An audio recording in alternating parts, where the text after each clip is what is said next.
সকলে কেমন আছেন? আশা করি ভালো আছেন। আমার চ্যানেলের আপনাদের সকলকে স্বাগতম জানিয়ে আজকের ভিডিও শুরু করছি।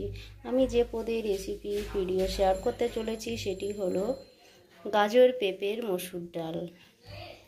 দেখুন, আগের থেকে সব কিছু আমি রেডি করে নিয়েছি। এখানে বাটিতে নিয়েছি পেঁয়াজ আছে, আর তেজপাতা, কাঁচা লঙ্কা, আর এখানে লবণ নিয়েছি, পাঁচফোড়ন নিয়েছি, হলুদের গুঁড়ো নিয়েছি, জিরের গুঁড়ো নিয়েছি, ডাল নিয়েছি, আর এখানে গাজর আর পেঁপে। উনুনে কড়াই বসিয়ে দিয়েছি, তেলও দিয়ে দিয়েছি, গরম হয়ে গেছে। দেখুন, আমরা এখন বানাতে চলেছি পেঁপে গাজর দিয়ে মসুর ডাল। প্রথমে তেজপাতাটাকে ফোড়ন দিলাম, তারপর দেব পেঁয়াজ দিলাম, 3টে কাঁচা লঙ্কা দিলাম, ভালো করে নাড়িয়ে নেব। এবারে পাঁচফোড়ন দেব,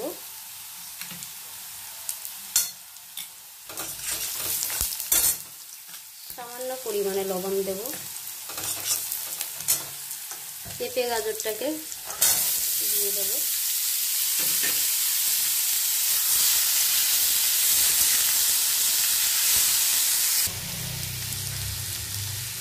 সামান্য পরিমাণে হলুদ দেব,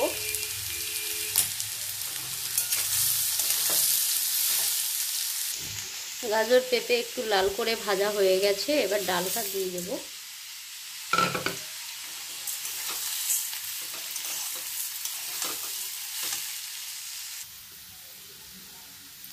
জিরে গুঁড়ো দিলাম। গাজর পেঁপে ডাল একসঙ্গে ফ্রাই করে নিয়েছি, এতে জিরে গুঁড়ো দিয়ে দিয়েছি। এবার একসঙ্গে ফ্রাই করে নিচ্ছি। এটা ডালের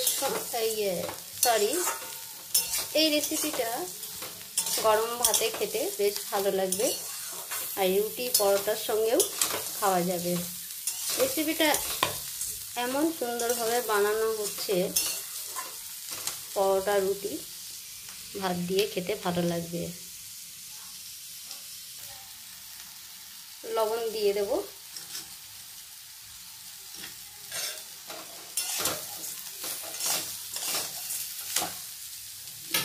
এবারে জল দিয়ে দেব।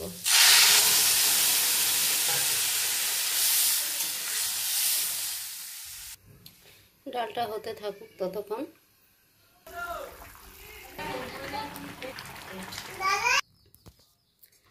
পেঁপে গাজরের মসুর ডাল পুরো রেডি হয়ে গেছে। আমি একটু টেস্ট করে দেখে নিয়েছি, সব কিছু ঠিকঠাক আছে। এবারে একটা পাত্রে ঢেলে নেব। দেখুন, একটা পাত্রে ঢেলে নিয়েছি। দারুণ রেসিপি রেডি। সকলে চেষ্টা করবেন আমার মতো বানিয়ে খেতে। আর আমার রেসিপি যদি ভালো লেগে থাকে অবশ্যই চ্যানেলটিকে সাবস্ক্রাইব, শেয়ার, কমেন্ট অবশ্যই করবেন। Bye, thank you. সকলে ভালো থাকবেন।